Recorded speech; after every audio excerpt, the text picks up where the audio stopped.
महेश्वरः शम्भो शूलपाणिः पिनाकधृक् शिवः पशुपतिश्चैव महादेव इति क्रमः। भगवान के 8 मुख्य नाम हैं। ओम हराय नमः, महेश्वराय नमः, शंभवे नमः, शूलपाणये नमः, पिनाकधृषे नमः, शिवाय नमः, पशुपतये नमः, महादेवाय नमः। ये मंत्र ऐसे हैं जो आप में से कोई भी इसको पाठ जाप करके पूजन कर सकते। फिर भगवान को स्थापित कीजिए। कहाँ पर? भाव ये बनाइए कि भगवान कैलाश पर विराजमान। कैलास पीठासन मध्य संस्थम भक्तैः सनन्दार्दिभिरर्चमानम् भक्तातिदावानलमप्रमेयम् ध्यायेदुमालिङ्गित विश्वभूषणम्। वो भगवान शिव कैलाश पर्वत पर सुंदर सिंहासन के मध्य भाग में स्थापित हैं। सनंद आदि भक्तों से पूजित, भक्तों के दुख के दावानल को नष्ट करने वाले और अप्रमेय उमा के साथ सदा समासीन तथा विश्व के भूषण स्वरूप भगवान शिव का हम सब चिंतन करते हैं। फिर भगवान का ध्यान करें। ध्याये नित्यं महेशं रजतगिरिनिभं चारुचन्द्रावतंसं रत्नाकल्पोज्ज्वलांगं प्रसुमिगभराभीतिहस्तं प्रसन्नं पद्मासीनं समन्तात्स्तुष्ममर्गणैः व्याकृत्यं वसानं विश्वाद्यं विश्वबीजं निखिलभयहरं पंचवक्त्रं त्रिनेत्रम्। उन भगवान का ध्यान कीजिए और उनको फिर सुंदर स्थान पर स्थापित करके वस्त्र आदि आभूषणों से भगवान की पूजा कीजिए। इस प्रकार से भगवान शिव की पूजा करनी चाहिए। किस शिवलिंग की पूजा से क्या लाभ है, इसको ध्यान से सुनिए। और अभी स्मरण ना रहे तो बाद में फिर से, जब भी आप, अभी तो कथा आप सुनी रहे, लेकिन घर में भी जब आप पुनः सुने तो ध्यान दीजिएगा कि कब क्या। विद्या प्राप्ति की कामना से 1000 पार्थिव शिवलिंग का पूजन करना चाहिए। मतलब जिनके बच्चे पढ़ने में कमजोर हैं, विशेष कोई स्थान प्राप्त करना चाहते हैं, पढ़ने में मन नहीं लगता, उनसे पार्थिव लिंग का पूजन कराइए। तो रोज ब्राह्मण की आवश्यकता नहीं है पार्थिव शिवलिंग के पूजन में, न किसी मंदिर की आवश्यकता है। घर में एक थाली लीजिए जिसमें आप भोजन न करते हैं, उस थाली को रखिए और घर के गमले की शुद्ध मिट्टी ले लीजिए और उस मिट्टी से भगवान का सुंदर पिंड बनाइए। छोटी सी बेदी बनाइए माता रानी को और उस पे शिवलिंग को स्थापित कीजिए। बच्चे से कहिए इसमें दूध, दही, घी, शहद, जल, पुष्प, बिल्वपत्र सब 10-15 मिनट के अंदर चढ़वा दीजिए। 10 मिनट की पूजा है। जल चढ़ाइए, फिर दूध चढ़ाइए, फिर जल चढ़ाइए, फिर दूध दही चढ़ाइए, फिर जल चढ़ाइए, फिर शहद चढ़ाइए, फिर जल चढ़ाइए, फिर शक्कर चढ़ाइए, फिर जल चढ़ाइए। इस तरह से क्रम करते हुए कि जो भी चढ़ाना है स्नान के लिए, उसके बाद फिर से जल चढ़ाना। सभी वस्तुओं को चढ़ा करके दूध, दही, घी, शहद, पंचामृत आदि स्नान करा करके फिर भगवान को वस्त्र दीजिए। एक पोंछने के लिए वस्त्र के रूप में कलावा आप लोग सरल होता है, तो उससे वस्त्र दीजिए। फिर पुनः आचमन जल दीजिए, फिर एक वस्त्र दीजिए, फिर थोड़ा सा जल बगल में गिराइए, भगवान के ऊपर नहीं। उसके पश्चात भगवान को अक्षत, चंदन, फूल, माला, बिलपत्र, भांग, धतूरा, समीपत्र, जो कुछ भी आपके पास। हाँ, अभी बिलपत्र की महिमा आएगी तब आगे बताएंगे। तो इस प्रकार से आपको जो है यह सामग्री चढ़ानी है, बच्चे से चढ़वा दीजिए और फिर भगवान से कहिए अब आप पुनः जब हम आपको आमंत्रित करें तो आप पुनः हमारे इस पूजा में सम्मिलित होइए। और उसके पश्चात भगवान को कहिए अपने स्थान पर जाइए, जब हम आपको बुलाएं तो आप अवश्य आइएगा। मोक्ष की कामना जो रखते हैं कि हम अब इस संसार में दोबारा नहीं आना चाहते, उनको 1 करोड़ पार्थिव शिवलिंग की पूजा करनी चाहिए। जो बंधन से मुक्त होना चाहते हैं, किसी प्रकार का कोई केस चल रहा है, किसी आजकल तो सबसे ज्यादा केस तो विवाह वाले ही जाते हैं। कोई पति से परेशान, कोई पत्नी से परेशान है। और सबसे अधिक इस श्रेणी में वैश्य परिवार ही है, बनिया। हाँ, सबसे ज्यादा केस अगर विवाह के, पति पत्नी के झगड़े के, तलाक के हैं तो बनियों के हैं, वैश्य परिवार के। क्यों? इतना पैसा लेकर के विवाह होता है कि फिर वो जो कन्या आती है वो पूरी पैसे की दिखती है। अब उसको कोई छू नहीं सकता, कुछ बोल नहीं सकता है, क्योंकि वो उतना पैसा लेकर के आई है कि वो सिर्फ देखने के लिए है। देवी, श्री देवी, मतलब जो श्री देवी का मतलब वो वाली श्री देवी नहीं, भगवान विष्णु की पत्नी को श्री देवी कहा गया है। जो श्री संपन्न है, जिनसे श्री प्राप्त है, जो श्री की सर्वो सर्वा है। तो ये जो घर की श्री देवियां हैं जो अब आती हैं, हमको तो बड़ा आश्चर्य हुआ सुनकर। कहीं क्या यही किसी ने कहा, कौन कहा ये नहीं बताएंगे, कि गुरुजी अब ये पूछा जाता है कि पिता क्या करता है और जिससे हम विवाह होगा हमारा, उसका और अलग घर है कि नहीं है, कहीं एक ही घर में तो हमको नहीं रहना है, और बिजनेस अलग अलग है कि नहीं, और हम बाद में अलग रहेंगे, पहले ही कह देती है। धन्य है ऐसी बहनें जो आज ये चाहती हैं कि हम परिवार से अलग रहें। पहले लोग परिवार से अलग होते थे तब दुख होता था, अब परिवार से अलग रहने में सुख होता है। कितना अंतर हो गया है। पहले सास ससुर की सेवा को पूजा माना जाता था, बड़ों की सेवा को सम्मान करके उनसे आशीर्वाद लेकर के हम अपने जीवन को सुचारू रूप से संस्कार युक्त बना करके धर्म युक्त चलते थे। अब हम ये सोचते हैं कि सिर्फ हम ही हम रहें। और सच है, इस आपके बिल्डिंग में M3M में 900 फ्लैट, कितने 900, इन 900 फ्लैट में कम से कम 450 फ्लैट मैं अपने उससे कह रहा हूं वो सिर्फ एकाकी परिवार का होगा, जहां पति पत्नी और बच्चे, बस न सास न ससुर न माता न पिता न भाई न बंधु, और उनको आनंद आ रहा है, स्वतंत्र है ना, कुछ भी कर सकते हैं। और ये नहीं जानते कि ज्यादा स्वतंत्रता अच्छी नहीं होती है, क्योंकि जब आप स्वतंत्र जीवन चाहेंगे तो आपकी पत्नी और आपका बच्चा भी स्वतंत्र जीवन चाहेगा। और जब बड़े होते हैं तो परतंत्र रहता है परिवार, बंधन में रहता है। त्रुटियां कम होती हैं लेकिन कम होती हैं। इसलिए परिवार में रहिए, परिवार को अपना बना करके रखिए। तो जिनको बंधन से मुक्त होना है उनको 1500 पार्थिव शिवलिंग से पूजन करना चाहिए। और ये 1500 पार्थिव शिवलिंग एक दिन नहीं, मतलब एक बार नहीं, प्रतिदिन 1 वर्ष तक, जिनको कारागार से मुक्त होना है। किसी को पर केस चल रहा हो तो इतना शिवलिंग पहले बनाए और फिर उनका पूजन करें। अरे भगवान को भी तो लगे कि तुम हमारे लिए कुछ करना चाहते हो, जीवन हमें दो ना। और देखो, जिनने भगवान को जीवन समर्पित किया, आज उनके पीछे पूरी दुनिया पागल हो रखी है। किसके पीछे?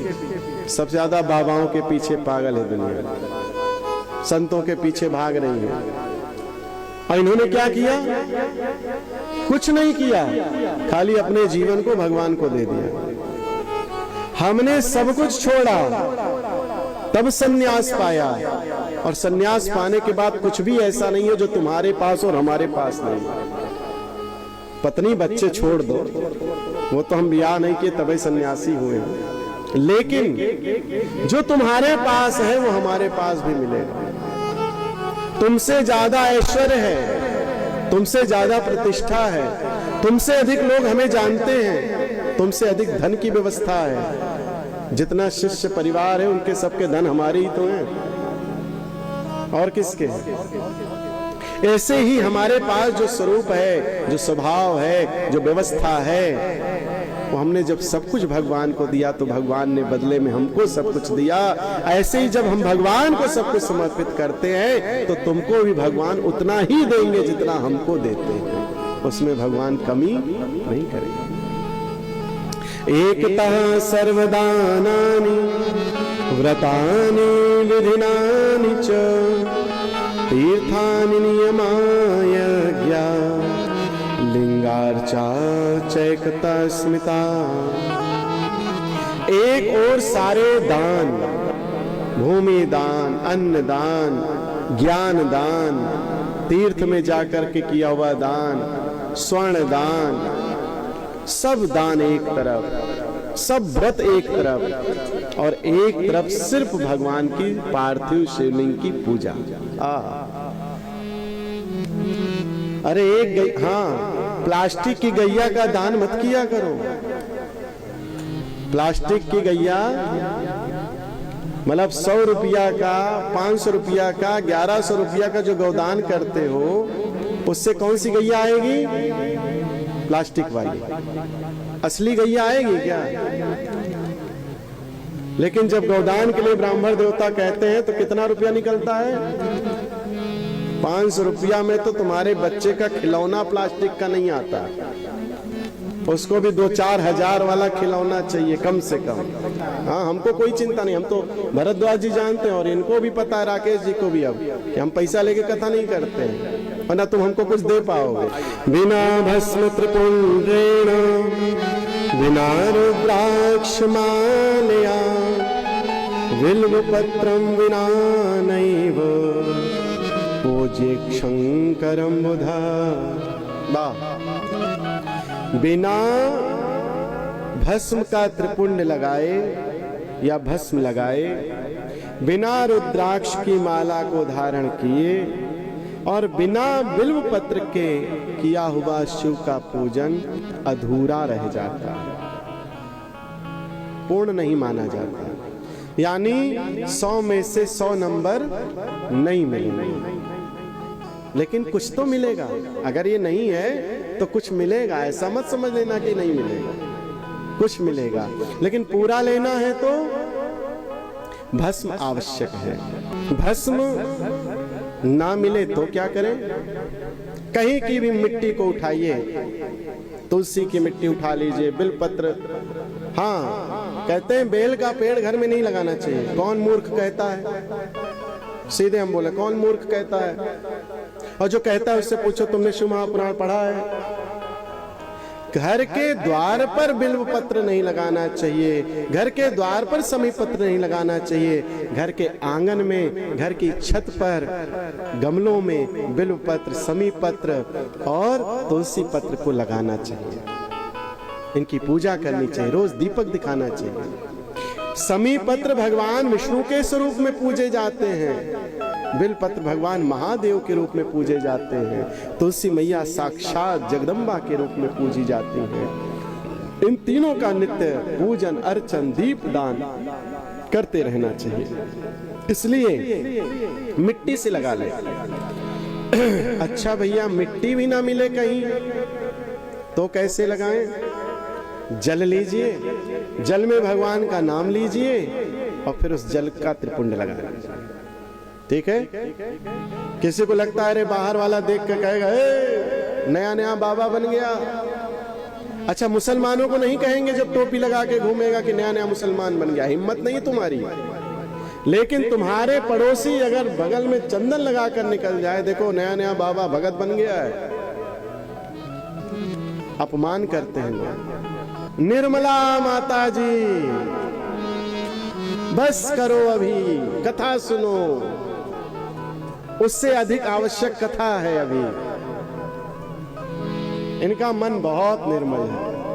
कल रो रही थी, हम हमारे साथ तक, हमारे कुटिया तक चली गई। अच्छा एक बात और, हम आएंगे आपके घर तो आपका घर पवित्र होगा, ये विचार किसी और के होंगे। हमारे विचार हैं कि आपका घर पवित्र रहता है, इसलिए हम जैसे संत आते हैं। हमारे आने से पवित्रता नहीं, आपके यहाँ पवित्रता है इसलिए हम आते हैं। हमें माताजी ने परसों कहा कि हमारा घर पवित्र हो गया, धन्य हो गया। अरे हमने कहा माताजी आपका घर पवित्र था इसलिए हम जैसे संत आए। पवित्र ना होता तो हम वहां पहुंच ही नहीं सकते। ये पावन भूमि है, आपके लिए क्या कब रही है हमें उससे मतलब नहीं, लेकिन ये पावन भूमि है जहां आज भगवान शिव साक्षात विराजमान होकर के आपसे पूजा अर्चना ले रहे हैं। आइए, शिव पूजन में पूजन करते समय किस ओर बैठे, बहुत बड़ा विषय है, मुख्य विषय है। किधर खड़े होकर के पूजन करें, ध्यान से सुन लीजिए। भगवान शिव जी का पूजन करते समय हमेशा उत्तर में आपका मुख हो, ऐसे पूजन होना चाहिए। ठीक है, आप जब पूजन करने के लिए भगवान शिव के समक्ष खड़े हो तो आपका मुंह किधर हो, उत्तर में हो। आगे इसके विषय में बहुत विस्तार भगवान शिव ने ही ज्ञान दिया है, उसकी चर्चा आगे आएगी। अभी सूक्ष्म रूप यहाँ आया है तो हमने कहा आपको बताते चले। उत्तर में, पूर्व में क्यों नहीं, पश्चिम में क्यों नहीं, दक्षिण में क्यों नहीं, उसका विषय आगे आएगा कि पूर्व में भगवान किस लिए नहीं चाहते कि कोई खड़ा हो, पश्चिम में क्यों नहीं चाहते, दक्षिण में क्यों नहीं चाहते। इसलिए शिवलिंग के समक्ष पूजन का नियम बता रहे हैं। भगवान की मूर्ति स्वरूप के सामने की बात नहीं कह रहे, यहाँ वेदियों के पूजन में नहीं कह रहे हैं, कहाँ की, शिवलिंग के पूजन के समय। चाहे घर में भी पार्थिव शिवलिंग बनाए तो भी, और किसी मंदिर में शिवलिंग का पूजन करने जाएं तो भी। इसलिए स्पष्ट करते जाते हैं कि भ्रम ना हो जाए कहीं। अब माता पार्वती और शिव जी की मूर्ति में उत्तर दिशा ढूंढने लगोगे तो पीछे की दीवार मिलेगी। हाँ, अब कहोगे गुरुजी आपने उल्टा बताया है। नहीं, गुरुजी सही बताए, मंदिर गलत बन गया है। हाँ, आप लोग लड़ोगे जाके कि मंदिर गलत बनाए हो, मंदिर तोड़ो और फिर से सही से बनाओ। तो इसलिए इसको समझ लीजिए कि जो शिवलिंग है उसका पूजन हमेशा उत्तर में मुख करके आपको करना है। अब आया कि भगवान को चढ़ा हुआ नैवेद्य प्रसाद, शिवलिंग को चढ़ा हुआ खाना चाहिए कि नहीं खाना चाहिए, किसको खाना चाहिए, कैसे खाना चाहिए। दृष्ट्वाप्येन शिव नैवेद्यम यान्ति पापानि दूरतः, भुक्ते तु शिव नैवेद्ये पुण्यान्यानि यान्ति कोटिशः। शिव नैवेद्य को देखने मात्र से सभी पाप दूर हो जाते हैं। भगवान शिव को चढ़ाया हुआ, भगवान को स्वीकार किया हुआ जो भोग है, भगवान ने उसको अगर ग्रहण कर लिया है पूजन में आपके, तो उसको देख कोई ले तो उसके पाप दूर हो जाते हैं। आज तक कभी सुने कि किसी के प्रसाद को देख करके पाप दूर होता हो? ये भगवान शिव के शिवलिंग में लगाए हुए नैवेद्य की चर्चा हो रही है।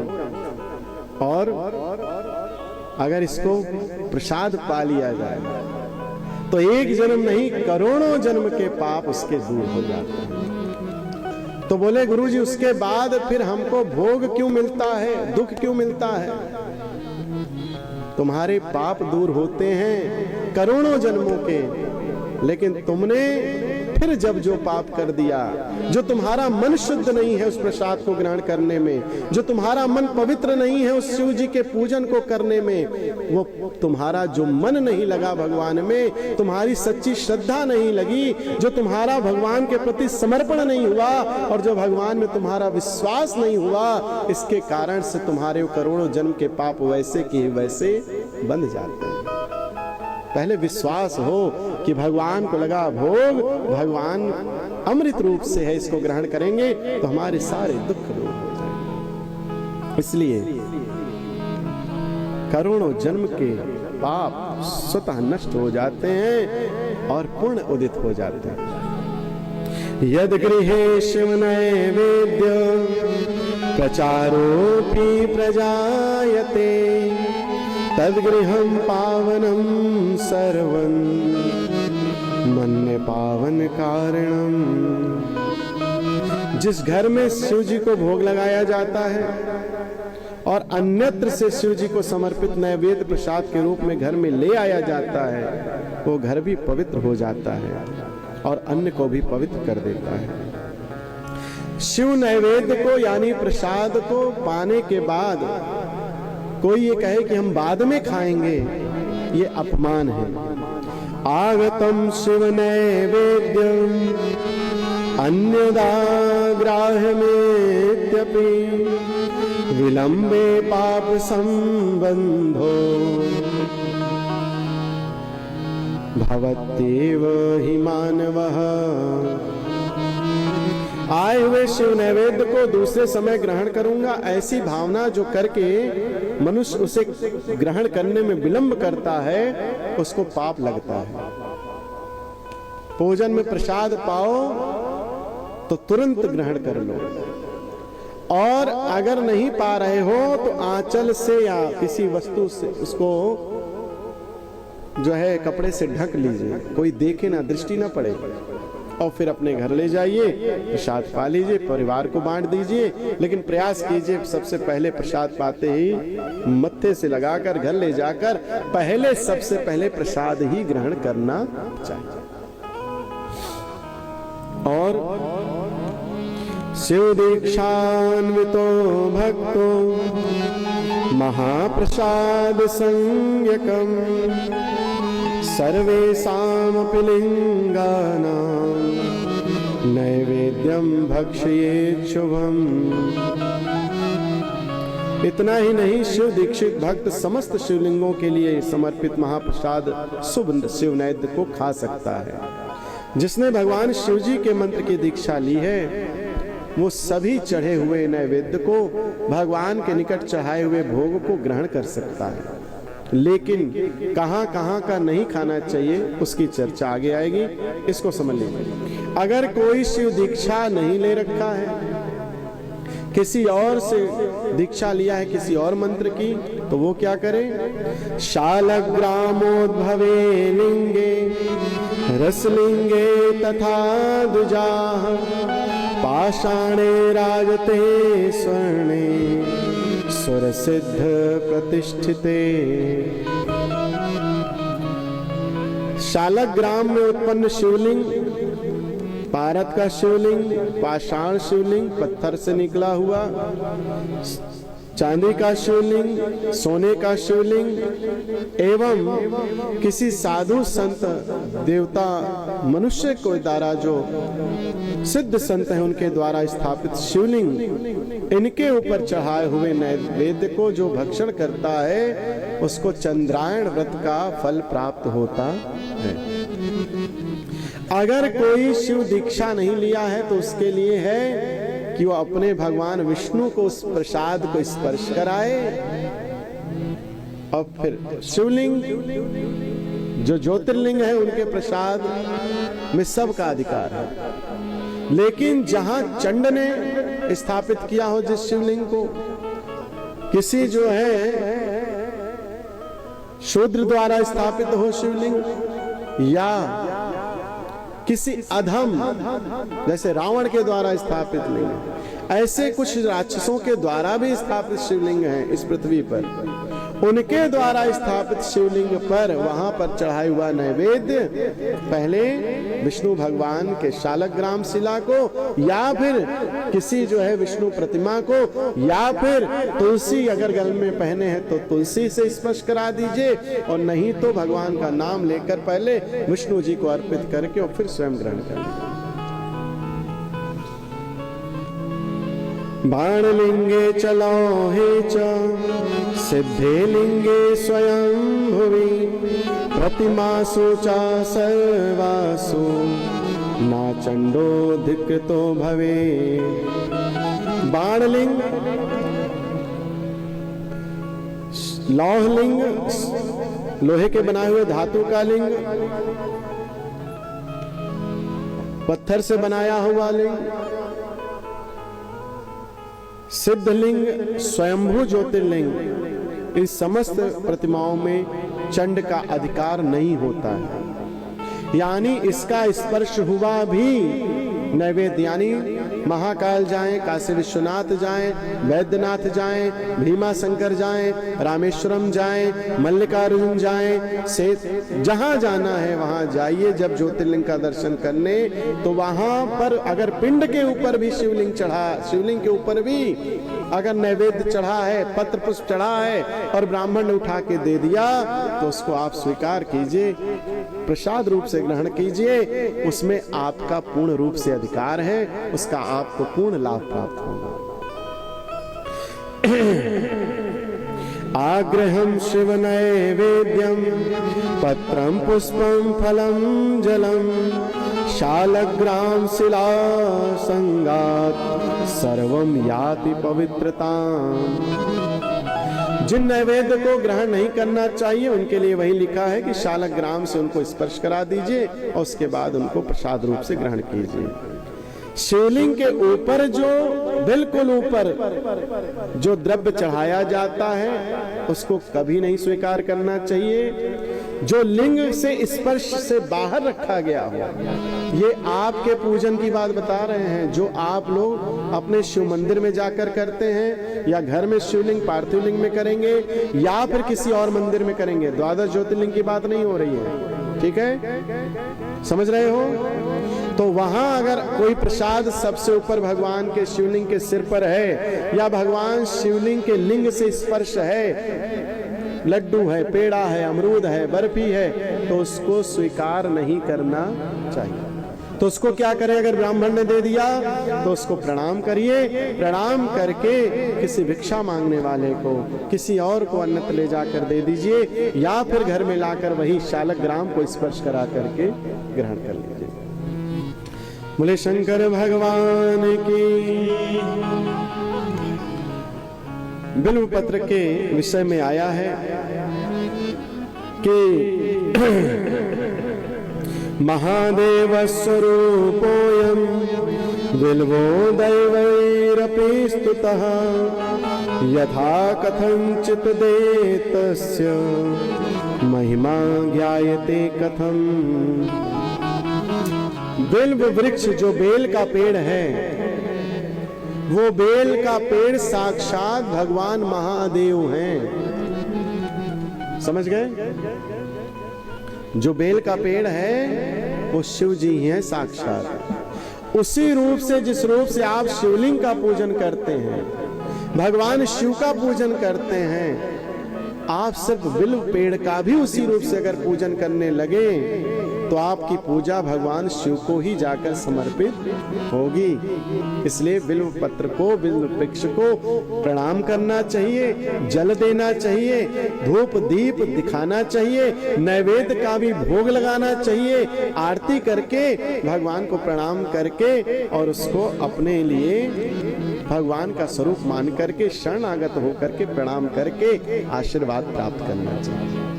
कहीं भी बिल्व वृक्ष दिख जाए, मार्ग में जा रहे स्पर्श कर लीजिए, प्रणाम कर लीजिए।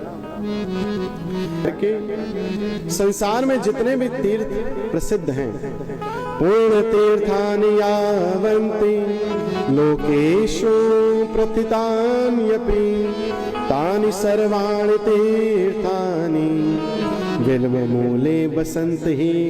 संसार में जितने तीर्थ हैं और जितने तीर्थों में तपस्या करके फल पाया जाता है वो मात्र बेल पेड़ के मूल में, उसकी जड़ में, उसके जहां से भूमि में वो दर्शन दे रहे हैं वहां पर प्राप्त हो जाता है।